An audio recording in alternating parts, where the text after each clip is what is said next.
Hello everyone, my greetings to one and all. This is the 21st session on estimation of national income. In the previous two sessions, you have understood the components of income method of estimating national income. I am Poonam Vohra from Macroeconomics Learning Center. In this session, you will understand what are the steps involved in estimating national income by income method. So let us begin. Let's understand the steps involved in estimating national income by income method. First step is that one needs to identify and classify the producing units into primary, secondary and tertiary sectors. Next is to estimate the factor incomes paid by each sector, that is compensation of employees, operating surplus comprising of rent and royalty, interest, profit and mixed income. Then these factor incomes need to be summed up to get domestic income, that is NDP at factor cost. And next is one needs to find net factor income earned from abroad and add it to domestic income to get national income.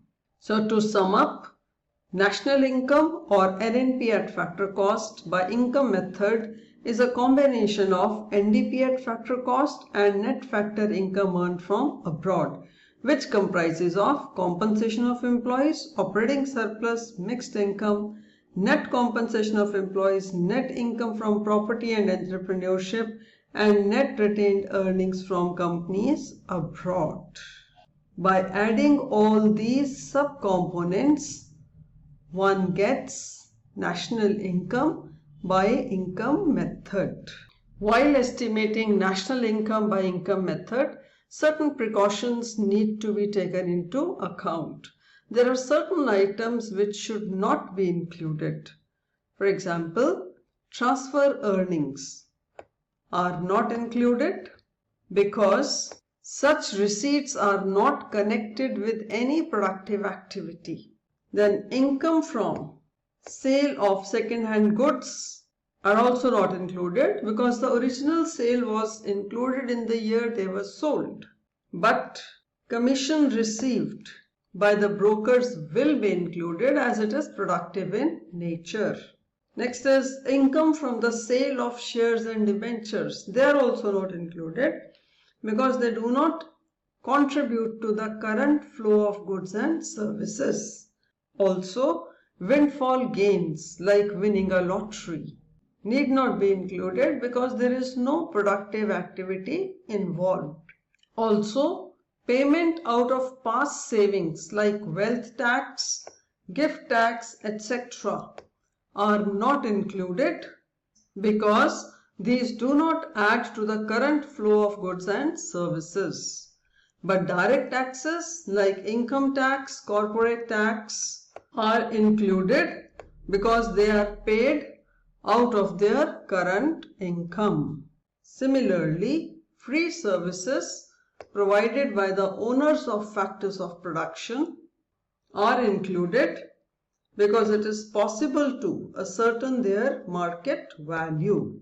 Continuing further, reimbursement of business expenses incurred by employees will also be not included because these are considered as intermediate consumption, hence excluded while estimating national income by income method. Similarly, any contribution by third party like LIC to employees in the case of injured person is not considered as a part of compensation of employees, hence it is excluded. Then contribution by employees to provident fund is also not included because it is considered as forced savings.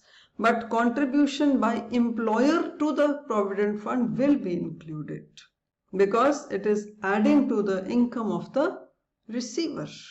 So these aspects need to be taken care of while estimating national income. Now, assess yourself and answer the simple question. How will the following be treated while estimating national income?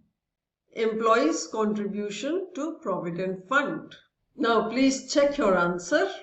This particular item will not be included while estimating national income simply because it is a transfer of employees' income to their retirement fund. Now have a look at this statement and identify whether it will be included or not included while estimating national income. That is employers' contribution to Provident Fund. Now check your answer. Employers' contribution to Provident Fund will be included while estimating national income because it is considered as a part of compensation of employees. With this, the session comes to an end. I hope you have understood the steps involved in estimating national income by income method. The next session focuses on few numericals based on income method of estimating national income. Till then, keep learning and keep practicing.